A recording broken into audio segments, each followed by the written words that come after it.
10 cosas que me gustan de ti. Saga Bevelstock 3 por Julia Quinn. Capítulo 4. Cuando el cadáver dijo «Buenas noches», Annabel tuvo que enfrentarse a la triste conclusión de que no estaba tan muerto como le hubiera gustado. Se alegraba por él, claro, porque no estuviera muerto, pero en cuanto a ella, bueno, su vitalidad era un inconveniente espectacular. Santo Dios, solo me faltaba esto. Quería gemir. Rechazó su ofrecimiento para ayudarla, aunque había sido muy educado, y consiguió levantarse sin ponerse más en evidencia. ¿Qué la ha traído al brezal?, preguntó el joven vivo, como si nada, como si estuvieran charlando frente a la iglesia, rodeados de corrección y decoro. Ella lo miró. Seguía tendido en la manta. Una manta. Tenía una manta. Aquello no podía ser buena señal. ¿Por qué quieres saberlo?, preguntó ella, y eso pareció la prueba de que había perdido la sensatez por completo. Estaba claro que debería haberlo esquivado y regresar a la casa corriendo, o haber pasado por encima de él, pero, sobre todo, no debería haber entablado una conversación. Aunque hubiera chocado con la pareja de amantes que había en el jardín, aquello hubiera sido menos peligroso para su reputación que el hecho de que la descubrieran sola con un extraño en el brezal. Sin embargo, si este hombre tenía alguna intención de atacarla y sobrepasarse con ella, no parecía tener ninguna prisa, pues lo único que hizo fue encogerse de hombros y decirle: «Solo es curiosidad». Ella se lo quedó mirando unos segundos. No le sonaba, pero claro, estaba muy oscuro, y le hablaba como si los hubieran presentado. «¿Le conozco?», preguntó ella. Él sonrió con gesto misterioso. «No creo». «Debería». Ante eso, soltó una carcajada y con firmeza respondió: «Le aseguro que no, pero eso no significa que no podamos mantener una agradable conversación». A partir de ahí, Annabel dedujo que era un granuja y estaba orgulloso de serlo, y que, por lo tanto, no era la mejor compañía para una joven soltera. Se volvió hacia la casa. ¿Debería regresar? Sí que debería. «No muerdo», le tranquilizó él, «o cualquier otra cosa que deba preocuparla». Se incorporó y dio unas palmaditas en la manta. «Siéntese». «Me quedaré de pie», respondió ella, porque al fin y al cabo todavía le quedaba un poco de sensatez. Al menos eso esperaba. «¿Seguro?», le ofreció una sonrisa ganadora. «Aquí se está mucho más cómodo», le dijo la araña a la mosca. Annabel apenas pudo reprimir un grito de risa nerviosa. «¿Está esquivando a alguien?», le preguntó. Había vuelto a girarse hacia la casa, pero en cuanto oyó la pregunta, se volvió hacia él. «Sucede en las mejores familias», dijo él, casi a modo de disculpa. «Entonces, ¿usted también esquiva a alguien?». «No exactamente», respondió él, con la cabeza ladeada de forma que casi encogía el hombro. «Estoy esperando mi turno». Annabel había querido hacer un esfuerzo por mostrarse impasible, pero notó cómo arqueaba las cejas. Él la miró con una pequeña sonrisa dibujada en los labios. No había malicia en su expresión, y a pesar de todo, ella notó un estremecimiento, una oleada de emoción que le invadía. «Podría darle los detalles, pero sospecho que no sería educado». Nada de esa noche había sido educado. Difícilmente podría empeorar. «No pretendo sacar conclusiones a la ligera, pero a juzgar por el largo de su vestido, deduzco que es soltera». Ella asintió enseguida, lo que significa que no debería, bajo ningún concepto, explicarle que estaba aquí afuera con una mujer que no es mi esposa. Annabel debería escandalizarse, aunque no lo consiguió. Era un tipo encantador, resumaba encanto, le estaba sonriendo como si estuvieran compartiendo una broma particular, y ella no pudo evitarlo. Quería compartir la broma con él, quería formar parte de su club, su grupo, su lo que fuera. Ese hombre tenía algo, un carisma especial, un magnetismo particular, y Annabel supo que, si pudiera retroceder en el tiempo y en el espacio, hasta Eton, suponía, o donde fuera que hubiera estudiado, seguro que era el chico alrededor del cual todos querían estar. Algunas personas nacían con esa cualidad. ¿A quién está evitando? Lo más probable es que a un pretendiente pesado, pero eso no explicaría que hubiera salido aquí afuera. Es bastante fácil despistar a alguien entre el gentío, y mucho menos peligroso para la reputación de una joven. No debería decirlo. No, por supuesto que no. Sería indiscreto, pero será mucho más divertido si me lo dice. Ella apretó los labios con fuerza mientras intentaba no sonreír. ¿Le echará de menos a alguien? Al final, supongo que sí. Él asintió. ¿La persona que intenta evitar? Annabel pensó en Lord Newbury y en su orgullo herido. Supongo que todavía tengo un poco de tiempo antes de que ese hombre empiece a buscarme. ¿Un hombre?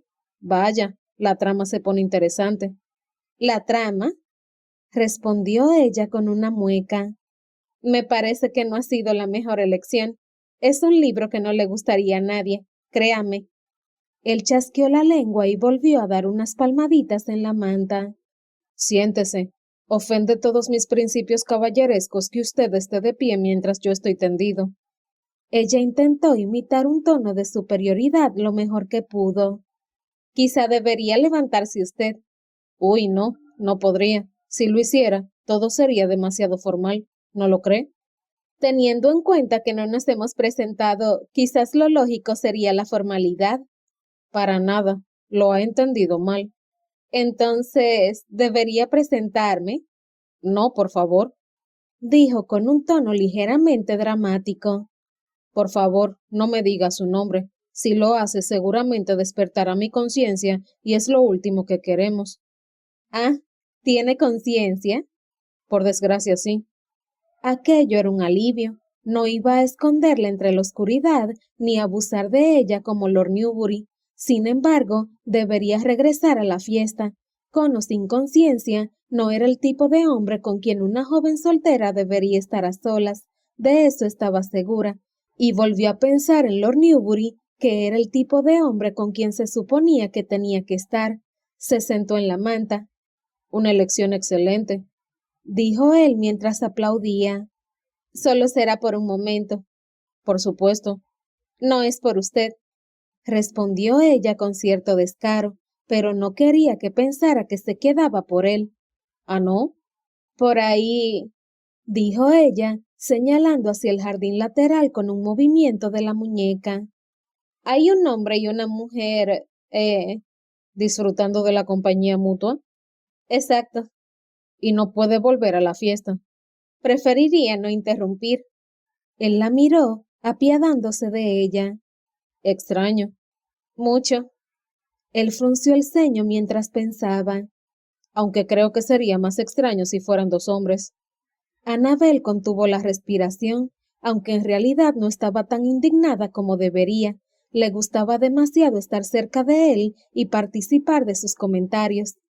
O dos mujeres, aunque eso no me importaría verlo.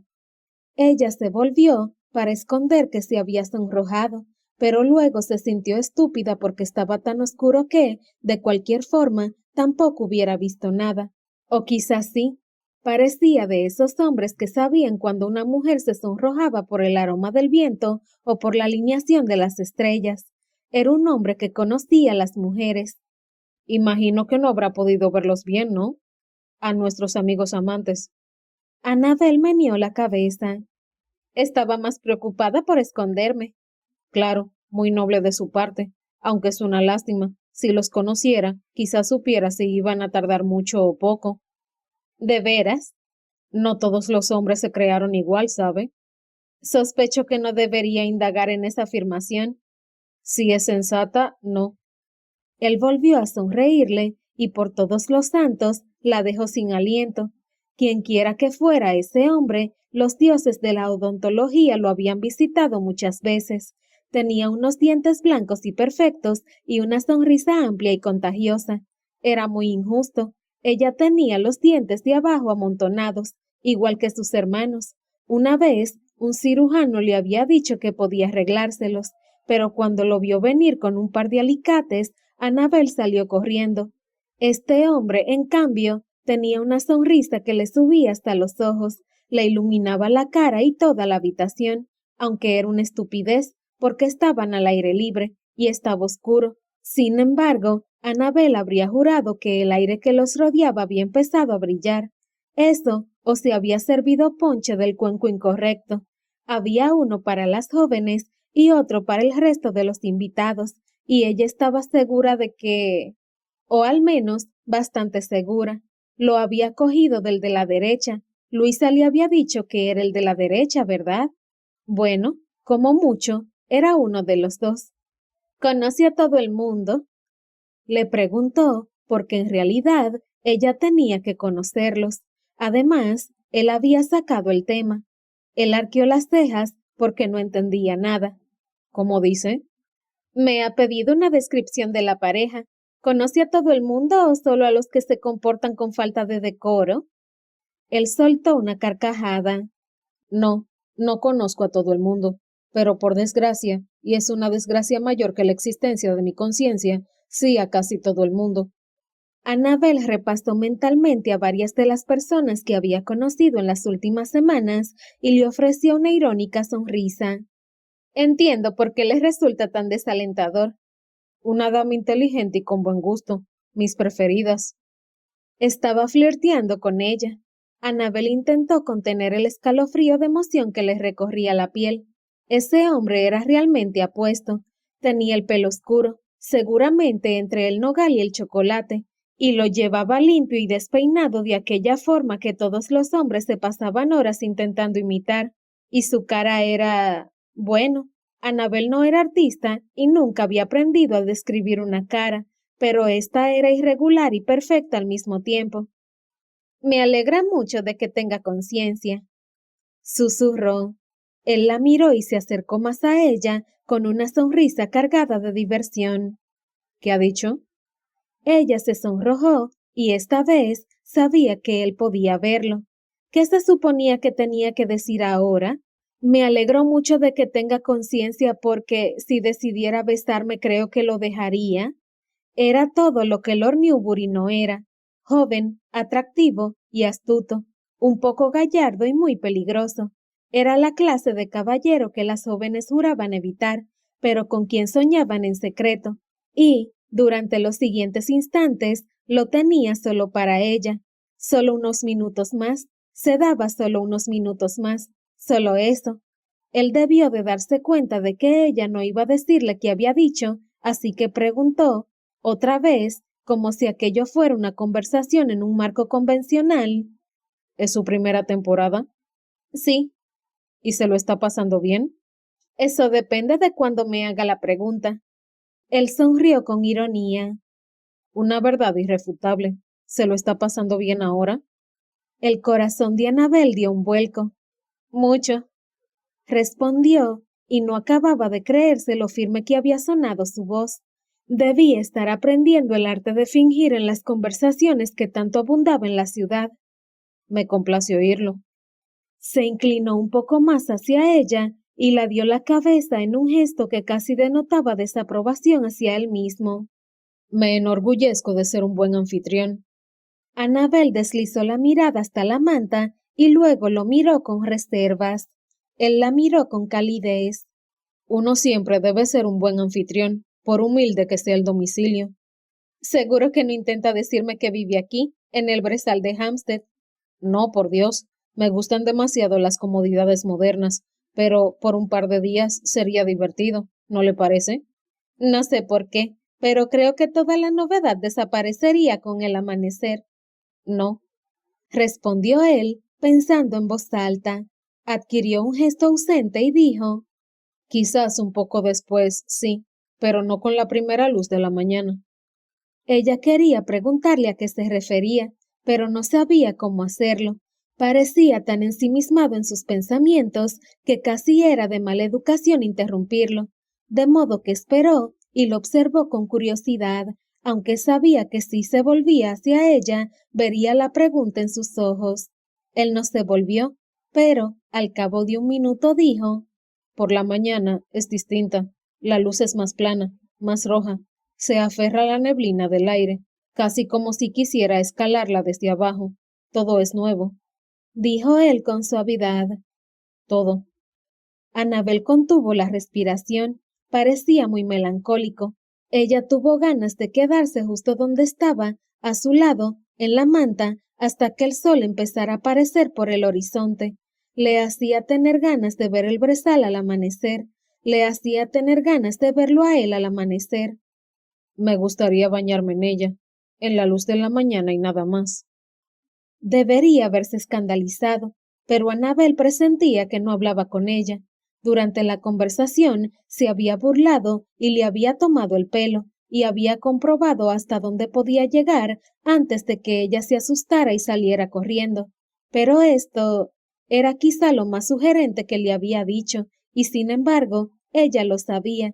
No había sido dirigido a ella. Creo que es un poeta, dijo, y estaba sonriendo porque, por algún motivo desconocido, eso le provocaba una gran alegría. Él soltó una risotada. Sería precioso de ser cierto. Se volvió hacia ella y Anabel supo que el momento había desaparecido. La parte oculta que había sacado a relucir había vuelto a su sitio, bien encerrada, y él volvía a ser el seductor empedernido con el que todas las chicas querían estar, y el que todos los chicos querían ser, y ni siquiera sabía su nombre, aunque era mejor así. Al final se enteraría de quién era, y él también, y entonces se apiadaría de ella, de la pobre chica obligada a casarse con Lord Newbury, o quizá le echaría una reprimenda porque creería que lo hacía por el dinero, que era la verdad. Dobló las piernas debajo del cuerpo, no del todo, pero descansó sobre la cadera derecha. Era su posición preferida, absolutamente incorrecta en Londres, pero, sin duda alguna, la forma en que su cuerpo le gustaba estar. Dejó la mirada perdida hacia adelante y se dio cuenta de que estaba mirando en dirección contraria a la casa. Le gustaba, aunque no sabía que marcaría una brújula. Estaba mirando hacia el oeste, hacia su casa, o hacia el este, hacia el continente, donde nunca había estado y a donde seguramente nunca iría. Lord Newbury no parecía muy aficionado a viajar, y puesto que su interés en ella se limitaba a su capacidad reproductora, dudaba de que la dejara viajar sin él. Siempre había querido visitar Roma. Seguramente, aunque no hubiera parecido Lord Newbury babeando por sus anchas caderas, tampoco habría ido nunca, pero siempre hubiera existido la posibilidad. Cerró los ojos un momento, casi con dolor. Ya pensaba como si el matrimonio fuera un hecho consumado. Se había estado diciendo que todavía podía rechazarlo, pero solo era la parte desesperada de su cerebro que intentaba hacerse notar. La parte práctica ya había aceptado. Así que ya estaba. Si Lord Newbury se lo pedía, se casaría con él, por repulsiva y horrible que le resultara la idea. Lo haría. Suspiró porque se sentía derrotada. No habría Roma para ella, ni historia de amor, ni un millón más de cosas que ahora ni siquiera se le ocurrían. Sin embargo, su familia estaría atendida, y como había dicho su abuela, quizá Newbury muriera pronto. Era un pensamiento inmoral, pero Annabel no creía que pudiera afrontar el matrimonio sin aferrarse a esa idea como su tabla de salvación. Parece muy pensativa, dijo la cálida voz a su lado. Anabel asintió muy despacio. Un penique por sus pensamientos. Ella sonrió con melancolía. Solo pensaba. ¿En todo lo que tiene que hacer? Intentó adivinar él, aunque no sonó como una pregunta. No. Se quedó callado un momento y luego añadió. En todas las cosas que nunca haré. Entiendo. Él se quedó callado un instante y luego dijo. Lo siento. Ella se volvió hacia él de golpe, se sacudió la neblina que le cubría los ojos y lo miró con franqueza. ¿Ha estado alguna vez en Roma? Sé que es una locura, porque ni siquiera conozco su nombre, ni quiero saberlo, al menos no esta noche, pero ¿ha estado alguna vez en Roma? Él meneó la cabeza. ¿Y usted? No, he estado en París y en Madrid. Era soldado, dijo ella, porque ¿qué otra cosa podía hacer habiendo visitado aquellas ciudades en un momento como ese? Él se encogió de hombros. No es la forma más agradable de ver el mundo, pero matas dos pájaros de un tiro. Aquí es lo más lejos que he estado nunca de casa. ¿Aquí? La miró, parpadeó y luego señaló el suelo. ¿Este brezal? Este brezal. Creo que Hampstead está más lejos de casa que Londres. O quizás no. ¿Importa? Sí, respondió ella, sorprendiéndose a sí misma con la respuesta, porque estaba claro que no importaba, aunque el cuerpo le decía que sí. Nadie puede discutir ante tanta certeza, dijo él en un murmullo teñido de sonrisa. Ella también sonrió. Me gusta mucho la certeza. ¿No nos gusta a todos? Quizás solo a los mejores, dijo ella con aire de superioridad, siguiendo el juego. Algunos dicen que es temerario disfrutar de esa certeza eterna. ¿Algunos? Sí, pero yo no, solo algunos. Ella se rió a carcajadas y desde lo más profundo de su ser resultó una sonrisa sonora y poco refinada, pero le sentó de maravilla. Él se rió con ella y luego dijo: Entonces, debo entender que Roma está en la lista de cosas que nunca hará, ¿no es cierto? Sí, respondió ella, con los pulmones todavía llenos de alegría. De repente, no parecía tan triste que nunca pudiera ver Roma, al menos no cuando acababa de reírse con tantas ganas. He oído que puede llegar a ser muy polvorienta. Los dos estaban mirando al frente, así que ella se volvió y alineó el perfil con el hombro. ¿De veras? Él también se volvió, de modo que ahora estaban frente a frente. Cuando no llueve. Es lo que ha oído. Él sonrió, aunque solo un poco, y ni siquiera movió la boca. Es lo que he oído. Sus ojos, oh, sus ojos, la miraban abiertamente, y lo que ella veía en ellos no era pasión, ¿por qué iba a ser pasión? Pero igualmente era algo increíble, algo ardiente y conspiratorio, y desgarrador. Era desgarrador, porque mientras miraba a ese atractivo hombre que perfectamente podía ser el fruto de su imaginación, solo veía la cara de Lord Newbury colorada y flácida, y su voz resonaba en sus oídos, burlona, y Annabel se vio invadida por una repentina lástima. Este momento, cualquier momento como ese, no podría vivirlos. Debería irme, dijo muy despacio. Sé que debería irse, respondió él, igual de serio. Ella no se movió, no conseguía que sus músculos reaccionaran, y entonces él se levantó porque era, como Annabel sospechaba, un caballero, y no solo en teoría, sino también en la práctica. Le ofreció la mano, ella la aceptó, y acto seguido fue como si flotara sobre los pies. Se levantó, echó la cabeza hacia atrás, lo miró, y en ese momento lo vio su vida futura, todas las cosas que no tendría, y susurró: ¿Querría besarme?